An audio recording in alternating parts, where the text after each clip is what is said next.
7, 6, 5, 4, 3, 2, 1. Are you listening? Ricky J. Sports. What is going on, my fellow YouTubers? This is Ricky J, baby, from Ricky J Sports, and boy, do I have some great fights for you today. I've been facing off against a great subscriber of mine named the Joker 5407, and for all you guys that don't know, I did post a video way back in January of a nice epic battle we had. And little did you guys know that the Joker 547, he's amazing. He's ranked 30th overall on the PlayStation 4 in the world in EA Sports UFC 2. And as you can see on the screen, I am not ranked in the top 100. Not yet, but maybe I'm hoping to crack the top 500 before the next game comes out.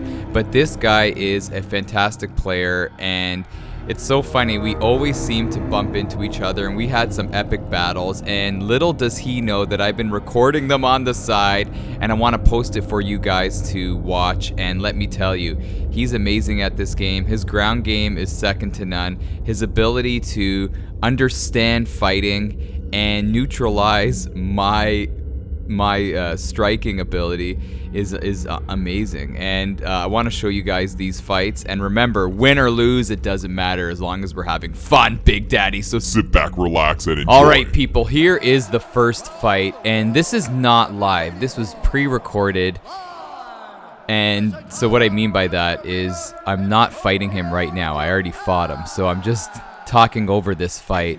So at this point, I'm using Chris Weidman, and I love using Weidman. He's my favorite middleweight. Let me know who your favorite middleweight is in this game.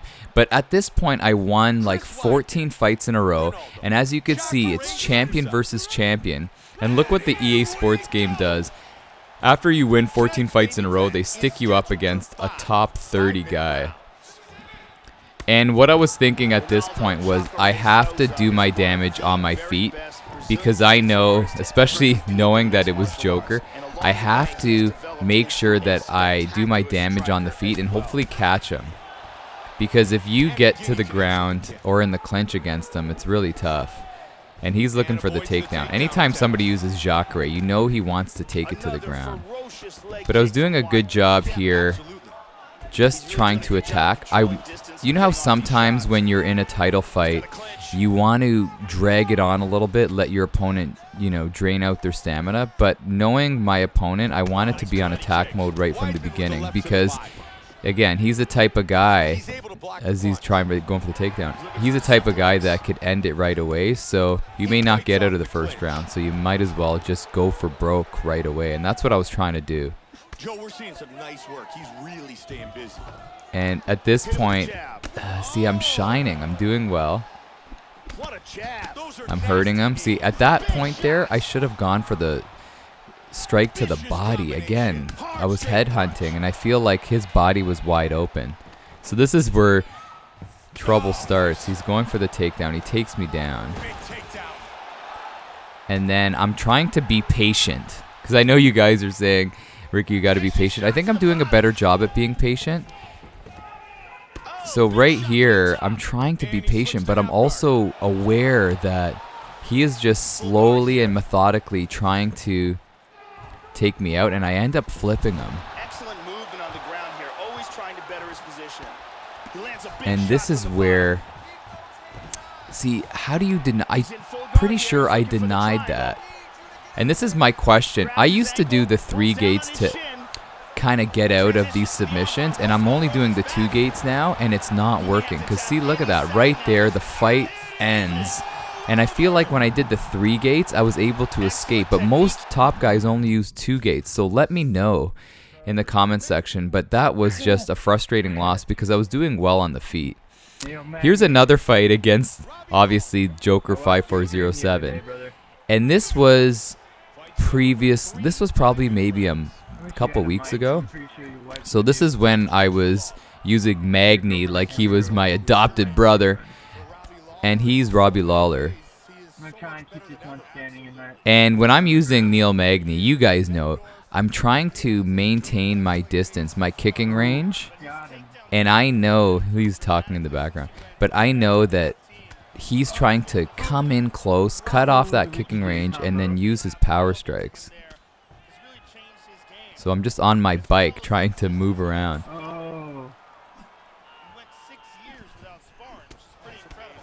I think I watched your videos too much. And he's but looking to counter too. He's doing a lot of talking. try using the boxing. Quick here. He's just talking right now about striking and talking about the channel and things like that. Body kick, powerful strikes. And I like how, the one thing I like about Joker is how he gets into character. So not like the Joker from Batman, but I didn't mean to when he used Jacare, he played to the strengths of Jacare. Now that he's using Robbie Lawler, he's playing to Robbie Lawler's strength. And that's his striking. But the thing with Neil Magny that I love, and if you guys haven't used Neil Magny, you gotta give him a shot, is that he's the only, he has the longest reach in the division, and he could strike you at points where you can't strike him. So that's the one thing that I love about him. At this point, I'm trying to parry, because I feel like he was headhunting, but he's a smart enough player to understand that, and then switch things up and go to the body. See that? Lawler's blocked that strike. And another good body shot. Joe, you can see the Yeah. significant damage on his opponent. I'm just looking right now and trying to understand that when you're facing guys like this, you can't unload your stamina. It's so funny. Sometimes when I'm facing an inferior opponent, I tend to just go, balls to the wall, so to speak, and just try to go for the KO in the first round. But when you know you're facing an elite guy like this, you really have to just be patient. Keeping it unpredictable. And it's so funny when you see people just pick up this game for the first time. That's the one thing, and I know everybody says it online, is that the patience factor in this game is so important. Obviously with stamina, but also picking your spots and not doing like a 20 strike combo and thinking that you're going to win the fight. You got to be really patient. And that's the one thing that I love about this game, is that there is a high level of strategy when it comes to this game. It's not just rock'em sock'em, not like a Street Fighter, you know what I mean? Like when you play Street Fighter and you're using Ken, you're going to use the same fireball and the dragon punch over and over. But in this, it depends what your opponent's doing. You can't be shooting for takedowns if you're facing a high level grappler. You can't be going in a brawl with somebody that is using a guy like, in this case, Robbie Lawler. So you have to be very careful. You got to really understand what your role is and stick to that role, stick to that game plan, so to speak, to make sure that you're going to come out successful. And that's what I was doing here. I'm like, there's no way I'm going to get into a firefight against Robbie Lawler, and especially against a champion and against a guy like the Joker.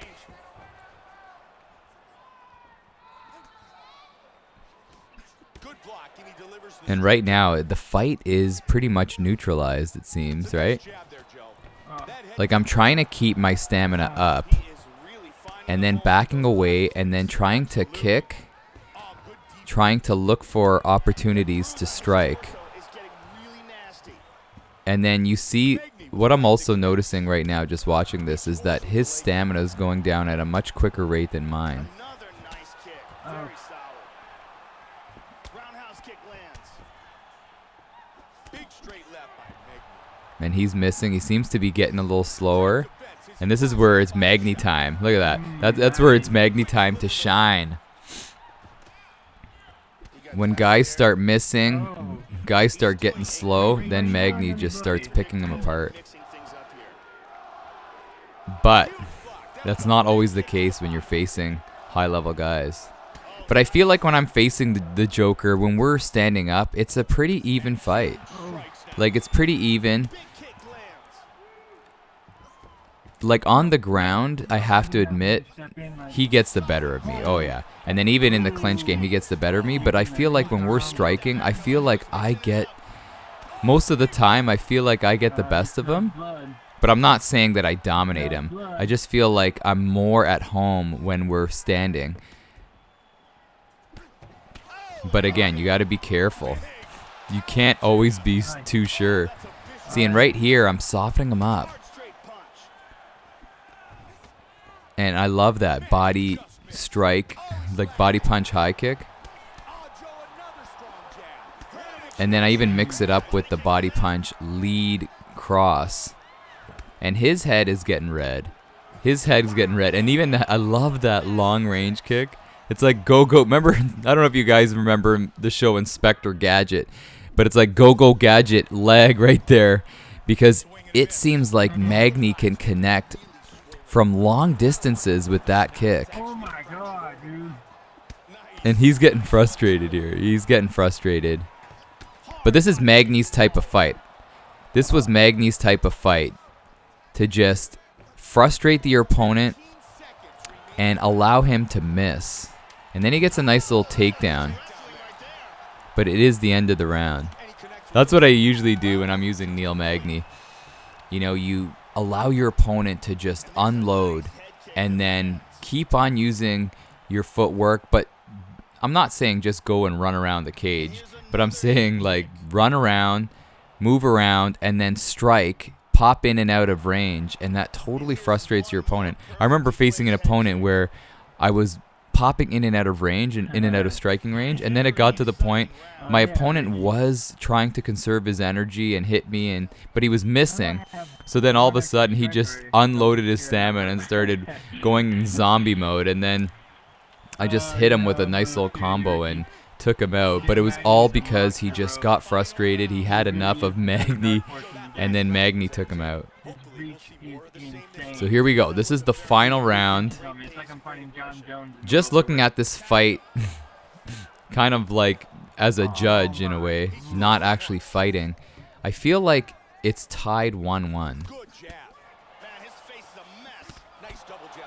And he's going for nice little short combos. And I like how he's stepping in. This was an older fight. Like, I'm really trying to do that step-in punch to get things started. And then see how I'm doing well here, yeah. And he knows it too. He knows it too that Magny has a pop in his step. I felt like it was time to push, but he is staying in Magny's kicking range, which is amazing. It's amazing because he can't hit me when I'm in that kicking range like that, and then that's when you can continue to do some damage.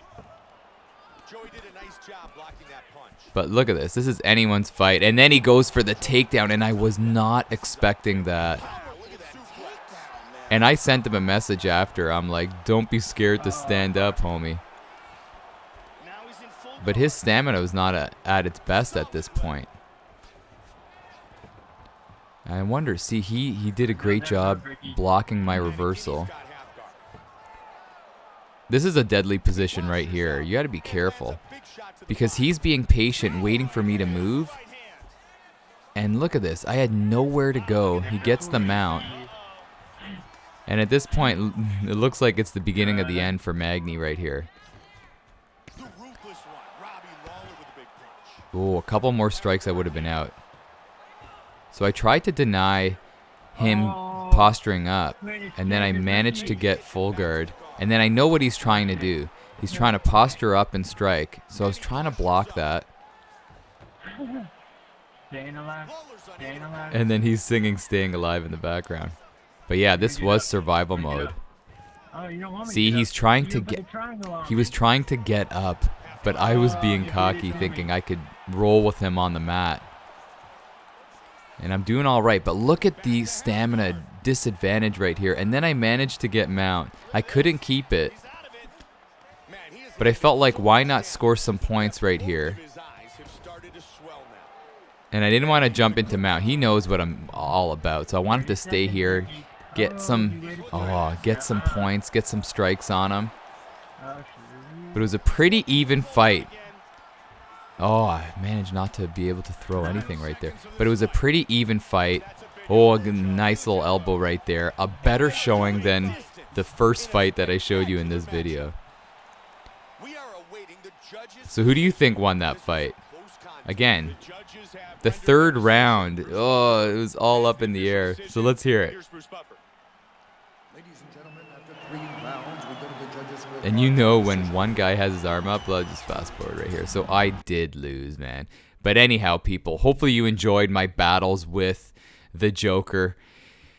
He's great, man. Like I said, he's ranked 30th overall, and he's climbing up the ladder. I feel like our fights are great. I did get the better of him once or twice, but most of the time, he has my number. I think we fought, I don't know, man, probably 6 or 7 times, and he's won all of them except maybe for 1 or 2. So he is great, but it's always good to face guys that are better than you because that's the only way to get better. You guys know how it is, but you know what? I'll get the better of him one day, and yeah, it's all good. Win or lose, it's all good. Anyhow, people, thank you so much for stopping by. Hopefully you enjoyed these fights. You guys are the best. This is Ricky J, baby, from Ricky J Sports. And you are awesome.